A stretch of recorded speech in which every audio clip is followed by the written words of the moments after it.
Somajiguda press club లో ఒక వ్యాపారి చేసిన ఆవేదన ఇప్పుడు రాష్ట్ర వ్యాప్తంగా చర్చనీయాంశంగా మారింది. ఎస్ఎల్ఎన్ ట్రేడర్స్ కు చెందిన రామకృష్ణ, హైదరాబాద్ కు చెందిన ముగ్గురు సోదరులు తనను మోసం చేశారని ఆరోపిస్తున్నారు. మొక్కజొన్న లోడ్లకు సంబంధించిన 1.89 కోట్లు బకాయి ఇవ్వకుండా న్యాయ విచారణను అడ్డుకునేలా నిందితులు బెదిరింపులకు దిగుతున్నారని బాధితుడు చెబుతున్నారు. కర్ణాటకలోని పెరేషంద్ర పోలీస్ స్టేషన్ లో కేసు నమోదు చేసినప్పటికీ నిందితులు తమ వైపు నిలిచిన వారిపై తప్పుడు కేసులు పెట్టి ఒత్తిడి తెస్తున్నారని ఆయన వివరిస్తున్నారు. నిన్న మాత్రమే వివాదాస్పద సరుకును కోర్టు ఆదేశాలు లేకుండానే అక్రమంగా తీసుకెళ్లారని రామకృష్ణ ఆరోపించారు. తాను రైతుల వద్ద నుండి కొనుగోలు చేసిన మొక్కజొన్నకు సంబంధించి ఇంకా పెద్ద మొత్తంలో డబ్బులు చెల్లించాల్సి ఉన్న నేపథ్యంలో ఈ ఘటన తనను తీవ్ర సంక్షోభానికి నెట్టిందని బాధితుడు అంటున్నారు. ప్రభుత్వం జోక్యం చేసుకుని నిందితులపై చర్యలు తీసుకుని తనకు న్యాయం చేయాలని రామకృష్ణ విజ్ఞప్తి చేస్తున్నారు.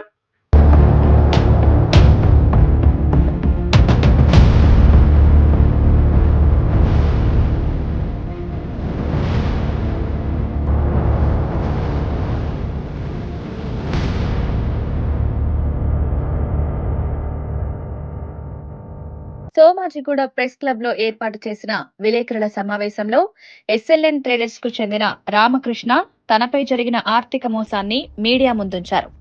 1 సంవత్సర కాలంలో 30 లారీల మొక్కజొన్న సరఫరా చేసినప్పటికీ హైదరాబాద్ కు చెందిన ముగ్గురు సోదరులు అక్బర్, నాసిర్, అహ్మద్ కలిపి 1.89 కోట్ల రూపాయల బకాయి ఇప్పటికీ చెల్లించలేదని ఆవేదన వ్యక్తం చేశారు. 2 నెలల క్రితం ఆరాంఘర్లోని వారి ఇంటికి పిలిపించి డబ్బులు సెటిల్ చేస్తామని చెప్పి తనపైనే బెదిరింపులకు దిగారని రామకృష్ణ ఆరోపిస్తున్నారు.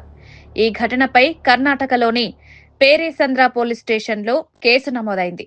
అయితే చట్టపరమైన ప్రక్రియ కొనసాగుతుండగానే నిందితులు తమకు సహకరించిన పవిత్ర కోల్డ్ స్టోరేజ్ యజమానిపై తప్పుడు కేసు ఎఫ్ఐఆర్ నమోదు చేయించారని ఆయన ఆరోపించారు.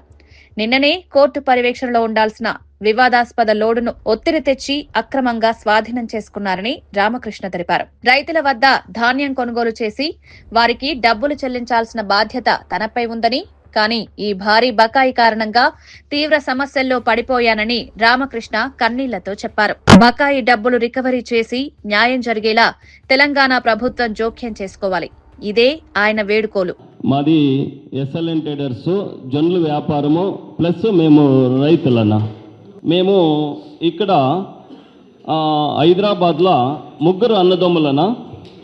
ఒక అతను వచ్చి సయ్యద్ నాసీర్ అహ్మద్, సయ్యద్ సదాము, మళ్ళీ సయ్యద్ అక్బర్. ముగ్గురు అన్నదమ్ములు మా దగ్గర మొక్కజొన్నలు తీసుకొని వస్తారన్న. ఒక 1 ఇయర్ ఇంకా స్టార్ట్ చేస్తారు. అడ్వాన్స్ డబ్బులు ఇచ్చేసి ఒక్కొక్క బండి తీసుకొని వస్తారన్న.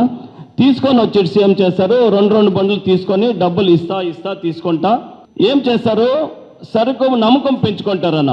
ముగ్గురు అన్నదమ్ములు నమ్మకం పెంచుకొని ఏం చేస్తారు, ఒక కంపెనీ దగ్గరికి పోతారన్న. ఇద్దరు అక్బర్, నాసిర్ అనేవాళ్ళు కంపెనీ దగ్గరికి పోయి వీరమణి బిస్కెట్ ప్రైవేట్ లిమిటెడ్ అని చెప్పేసి మనకి పెద్ద ఆర్డర్ ఉంది, 5 బండ్లు కావాలని చెప్పేసి 30 టన్నులవి 5 బండ్లు మా దగ్గర సరుకు తీసుకుంటారన్న.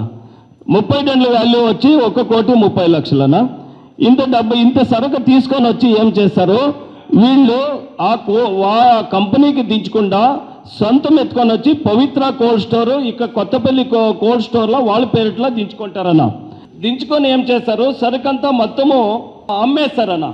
అమ్మేసిడిచి ఈ సరుకుని మొత్తము నాసీర్ అనేవాని చేతిలో 1,89,00,000 రూపాయల సరుకుని దుడ్డుల్ని క్యాష్ చేసి ఈయన చేతికి ఇచ్చిడిచి దాబెడతారన్న. సరుకు డబ్బులంతాను మొత్తము ఈయన చేతికి డబ్బులంతా 1,89,00,000 ఇచ్చిడిచి దాబెట్టిస్తారన్న. మాకు డబ్బులు ఇవ్వకుండా వీళ్ళు ముగ్గురు కలిపి మాకు 1,89,00,000 సరుకు తీసుకొని వచ్చి మోసం చేస్తారన్న.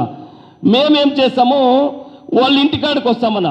వచ్చిడిచి వాళ్ళని కాలు పట్టుకుంటామన్న. అన్న మాది రైతుల దుడ్డు 1,89,00,000, రైతులు వచ్చి మా ఇంటికాడ డైలీ గడువు చేస్తూ ఉన్నారు, వాళ్ళకి పేమెంట్ ఇవ్వాలని చెప్పేసి వాళ్ళ ఇంటికాడ వచ్చి అక్బర్ అనేవాడు దొరుకుతాడన్న.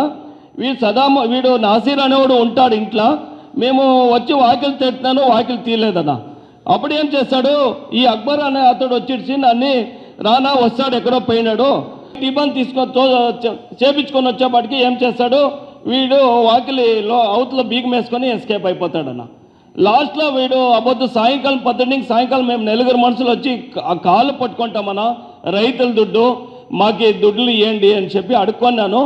ఒక 10 రోజులు సాయంకాలము వీడు వస్తాడన్నా సదాం అనేవాడు, 10 రోజులు మాకు టైం ఇవ్వండి, మీ డబ్బులు క్లియర్ చేస్తాము, నాసీర్ ఎక్కడో పోయినాడు అని చెప్పి చెప్తారన్న. అప్పుడు వాళ్ళ ఇంట్లోనే భోజనం తిని మేము ఆయా అని చెప్పి పోతామన్నా. పోయి ఊరికి పోతాము. 2 రోజులు వెనుక పోలీసుని ఇంకా మాకు ఫోన్ వస్తుందన్న, ఇక్కడ హైదరాబాద్ పోలీసుని ఇంకా మీ పైన కంప్లైంట్ వచ్చింది, ఇక్కడ సదాం అనేవాడు కంప్లైంట్ ఇచ్చినారు, మీరు రావాల్సి పడుతుంది అని. నేను అప్పుడు గ్యాబర్ అయిపోతామన్నా. నేను నా సరుకు నా డబ్బులు 1,89,00,000 పెట్టుకొని నేను పోలీస్ స్టేషన్కి పోల్సిండా, అట్లాంటి వీళ్ళే నా మీద పోయి రివర్స్ కంప్లైంట్ ఇస్తారన్న. మీరు సీదా పోయి మీరు ఎక్కడ లోడింగ్ చేసినారో ఆ జాగాలో పోయి మీరు కంప్లైంట్ ఇచ్చి పోలీస్ తోడుకొని రండి, మేము వాళ్ళని పట్టించిస్తాము అని చెప్పి చెప్తారన్న. అప్పుడు పోయి అక్కడ కంప్లైంట్ ఇచ్చి 420 కేసు ఎఫ్ఐఆర్ బుక్స్ చేయించుకొని వస్తామన్న. ఇక్కడికి హైదరాబాద్కి తోడుకొని వస్తే అప్పుడు వీళ్ళంతా దాక్కొనేసింటారన్నా. వీడు అక్బర్ అనేవాడు మాత్రం దొరుకుతాడన్నా. దొరికి అక్కడ పోలీస్ స్టేషన్ తోడుకొని వస్తే వాడు మేము 10నే వస్తాము అని చెప్పి తప్పించుకొని వెళ్ళిపోతారన్నా. తిరిగి 10నే మేము పోలీసు నలుగురు కర్ణాటక నుంచి వచ్చిండే పోలీస్ స్టేషన్ పోతే మరి హాస్పిటల్ది నేను అడ్మిట్ అయినాను అని చెప్పి స్లిప్ ఇచ్చి పంపిస్తాడన్నా. మాకు ఆ రోజు దొరకలేదన్న. వాళ్ళు 5 జనం పోలీసుని తోడుకొని పోయి విజయవాడకు పోతామన్నా. విజయవాడకు పోతానే వాళ్ళ ఇంట్లో ఒక ఆమె పోలీసు ఉందన్న. నేను ఎక్కడ వస్తే అక్కడ నాలోకే నా టవర్ చేసేసి వాళ్ళకి తమ్ములకి ఇన్ఫర్మేషన్ ఇచ్చి రామకృష్ణ అన్న ఇట్లా జాగాలనే వస్తూ ఉన్నారు అని చెప్పి వాళ్ళతో ఎస్కేప్ చేస్తుందన్న. మేము ఆవిడ 5 జనం విజయవాడకు పోతే 5 జనం పోయిన తక్షణము వాడు ట్రైన్ ఎక్కి హైదరాబాద్కి ఎస్కేప్ అవుతాడన్న. ఎస్కేప్ అయిపోయి చిన్న 2 పెండ్లాంలు 7 జనం బిడ్డలన్న ఆయనకి. పోతే చిన్న పెండ్లాం ఇంటికి పోయింటాడు, వాళ్ళ ఇల్లు చూసింటమన్నా. సుమారు 4 నెలలు ఇంకా బాధపడతాడమన్నా. డైలీ తిరుగుతాడమో, చాలా అవస్థ పడతాడమన్నా. 1,89,00,000 అని ఆవిడ చిన్న పెండ్లాం ఇంటికి రాత్రి 2 గంటలకు పోతే చిన్న పెండ్లాం ఇల్లు అప్పుడే ఒక 4 కిలోమీటర్ అవుట్ సైడ్లో చేంజ్ చేసి పెట్టింటాడన్న. మళ్ళీ ఇప్పుడు అక్బరు ఇది వీన్ స్టోరీ అయినా నాసీరు సదాము ఇప్పటికీ కూడాను పరారీలోనే ఉండారన్న. వీళ్ళు చిక్బళ్ళాపురం కోర్టులో డిస్ట్రిక్ట్ కోర్టులో బెయిల్కి అప్లై చేసిండ్రు. బెయిల్ క్యాన్సల్ చేసిందన్న కోర్టు. మళ్ళీ ఇప్పుడును స్విచ్ ఆఫ్లోనే ఉండారన్న వాళ్ళు. సరుకు ఇక్కడ మేము పోలీస్ స్టాప్ చేపించిన సరుకుని మళ్ళీ కోల్డ్ స్టోర్ వాళ్ళ మీద కంప్లైంట్ ఇచ్చేసి సరుకు అంతా ఎత్తుతున్నారన్న. వీళ్ళు మరీ ఫ్రాడ్ చేస్తున్నారన్న. నాకు ఒకనికే కాదు ఇలాంటి మోసం చేయండేది. కర్ణాటకలో 20 ఏళ్ళ ఇంకా సుమారు కోట్లు సరుకు ఎత్తుకొని వచ్చి ఇదే మోసమే చేసినారన్న. కర్ణాటక డిస్ట్రిక్ట్ కోర్టు వీళ్ళకి అరెస్ట్ వారెంట్ అట్లా పెట్టిందన్న. మళ్ళీ కోర్టుకి హైకోర్టుకి వీళ్ళే వేసిన అప్పీల్ పోయినారన్న. స్టే చేపించినారు, పోలీసు వాళ్ళని కట్టేపించినారు. స్టే చేపించేసి డబ్బులన్నా 1,89,00,000 నీళ్లు చెల్లినట్లు చెల్తా ఉన్నారన్న. ఎక్కడ పోతే అక్కడ పోలీసు వాళ్ళకి లక్షలు ఇచ్చి కొంటాము అంటారు, లాయర్లతో లక్షలు ఇచ్చి కొంటాము అంటా ఉన్నారు. ఇట్లా చేసి మాత అనాథలు చేసి పెట్టేసినారన్న. మాకు రైతులు దినము వచ్చి ఇంటికాడ గొడవల మీద గొడవలు చేస్తూ ఉన్నారు. రైతుల సరుకు అన్నది, రైతులకి దుడ్డు ఎలా మాకు లేని హింస పెట్టి తొందర చేస్తున్నారన్న. మీ మీడియా ముఖాంతరము మాది కర్ణాటకలో ఇది ఫుల్ ట్రోల్ అయిపోయిందన్న. మొత్తం ఇదే టెలికాస్ట్ అవుతా ఉందన్న. ప్రతి టీవీలోనూ అడుక్కుంటున్నామన్న. వచ్చి మా సొమ్ము మాకు క్లియర్ చేసి ఇచ్చేయండి. మా కోర్టు కచేరీలు వద్దు, రైతుల దుడ్డు మీతో నమ్మిచ్చినాము, అన్నదమ్ములు అని చెప్పి నమ్మిచ్చినాము. మేము ಯಾವ జాతి కులమో ఏమి చూడకుండా మీకు సరికిచ్చినామో నమ్మిచ్చినాము అని చెప్పి అడుక్కుంటున్నామన్నా. మాకు ఇప్పటికీ స్పందిస్తూ ఉండలేదన్న.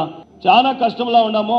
మాకు ఏమే చేసి మీరు ఇది న్యాయం చేయండి, మాకు కొంచెం అట్లా సహాయం చేయండి. వాళ్ళని పిలిపించి మీ ఛానల్ ముఖాంతరమే మీరు ఈడే న్యాయం చేసి ఇచ్చేయండి అన్న. వాళ్ళు దొరకరన్న మా చేతికి. మీ ఛానల్ ముఖాంతరం వాళ్ళ ఫోన్ నంబర్లు ఇస్తాను, వాళ్ళ పేర్లంతా ఇస్తాను. ఇక్కడే వాళ్ళు ఆరాంగఢ్లోనే ఉన్నారన్న. ఆరాంగఢ్లోనే వాళ్ళ ఇల్లు, పెద్ద అపార్ట్మెంట్లు కట్టుకున్నారు. మరీ ఇదే పనేనన్న. వాళ్ళు చీటింగ్ చేయది, నమ్మించేది, జనాలతో మోసం చేసి సరుకు తెప్పించుకునేది, అమ్ముకునేది. దాంట్లో పెద్ద 4 అంతస్తులు అపార్ట్మెంట్ కట్టుకున్నారు. వాడు సదాం చెప్తాడు, నీ డబ్బుల్లో అంతా మేము గోల్డ్ కొన్నాము, గోల్డ్ కొనేసినాము, ఇప్పుడు సిద్ధానికి ఇచ్చేలేదు నీకు అంటారన్న. నా డబ్బులు అమ్ముకొని సరుకు తెప్పించుకొని అమ్ముకొని మేము నమ్మిండే తప్పుకి నా సరుకులు అమ్ముకొని నువ్వు గోల్డ్ కొని దాబెట్టుకునే అవసరం ఏముంది? ఏమన్నా ఇది న్యాయమో ధర్మొద్దా? మాకు న్యాయం చేసేయండి అన్న, మాకు చాలా అన్యాయం అయిపోయినాము. వీళ్ళు ప్రతి ఒక్కరికి ఇదే పని చేస్తూ ఉన్నారన్న. మొత్తము ఏమి మరి ఇదే నమ్మించేది, సరుకు తెప్పించుకునేది, ఫస్ట్ అడ్వాన్స్ పేమెంట్ ఇస్తారు, తీరుగా ఇస్తాము అని చెప్పి నమ్మించి ఒక లోడ తెప్పించుకొని టోటల్ 9 లారీల సరుకుది నాకు దుడ్లు వెళ్ళన్నా. ఇంత మోసం చేసి ఈ పొద్దు న్యాయమే లేకుండా అయిపోయిందన్న.